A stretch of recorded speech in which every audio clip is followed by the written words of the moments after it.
Hello and welcome दोस्तों, स्वागत है आपका हमारे चैनल मोहित सिंह रूहल पे।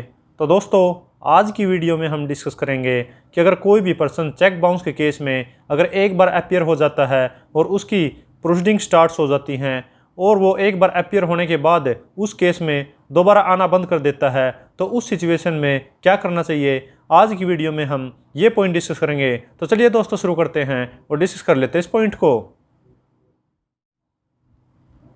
तो दोस्तों, अगर कोई भी एक्यूज्ड एक बार चेक बाउंस के केस में अपीयर हो जाता है और उसके बाद वो आना बंद कर देता है उस केस में, तो जो सबसे पहला स्टेप है, आप उसकी बेल को कैंसिल करवाइएगा। और बेल कैंसिल करवाने के बाद जिसने भी उसकी जमानत दी है, जो भी उसका श्योरिटी है, उसको आपने नोटिस इशू करवाना है। और जो श्योरिटी का आइडेंटिफायर है, जो शनाख्ती है, जिसने श्योरिटी को शनाख्त की है कि ये ठीक बंदा है और ये लायबल बंदा है, ये एक्यूज को प्रेजेंट कर सकता है, जिसने भी उसकी श्योरिटी दी है, और श्योरिटी का जो आइडेंटिफायर है, श्योरिटी को भी आपने नोटिस करवाना है, और जो आइडेंटिफायर है, शनाख्ती है, उसको भी आपने नोटिस करवाना है। और इसके साथ साथ आपने जो बेल बॉन्ड एक्यूज ने भरे हैं वो भी फॉरफिट करवाने हैं। तो इसमें 3 अलग अलग कैटेगरी हैं, जिसमें पहला ये है कि आपने एक तो उसकी बेल कैंसिल करवानी है और बेल बॉन्ड फॉरफिट करवाने हैं, और जो दूसरा उसके श्योरिटी को नोटिस करवाना है, और जो श्योरिटी का आइडेंटिफायर है उसको भी आपने नोटिस करवाना है। और अब जो सेकंड स्टेप आता है वो ये है कि आप एक्यूज के बेल बॉन्ड कैंसिल करवाने के बाद नॉन बेलेबल वारंट इशू करवाइएगा।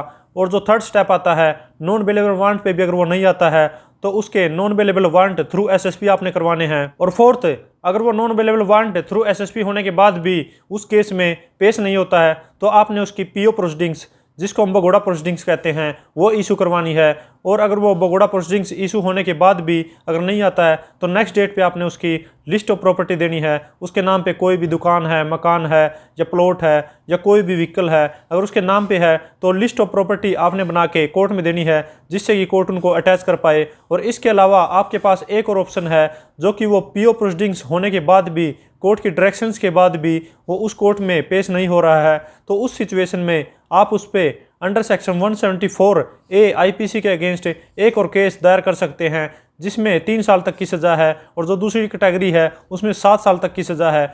तो ये आपके पास ऑप्शन है। अगर कोई भी एक्यूज्ड अगर केस में पेश होने के बाद, जो चेक बाउंस का केस है उसमें पेश होने के बाद अगर नहीं अपीयर होता, तो आप इन रेमेडीज़ को अवेल कर सकते हो, जिससे कि उसकी प्रेजेंस को सिक्योर किया जाए। और जो ये लास्ट ऑप्शन बताया है, जो कि अंडर सेक्शन 174A आईपीसी है, उसमें कंप्लेनेंट को ही एप्लीकेशन देनी पड़ती है कोर्ट में कि एक्यूज के अगेंस्ट एक और केस चलाया जाए, जो कि एक्यूज है वो पीओ प्रोसीडिंग स्टार्ट होने के बाद भी इस केस में पेश नहीं हुआ है।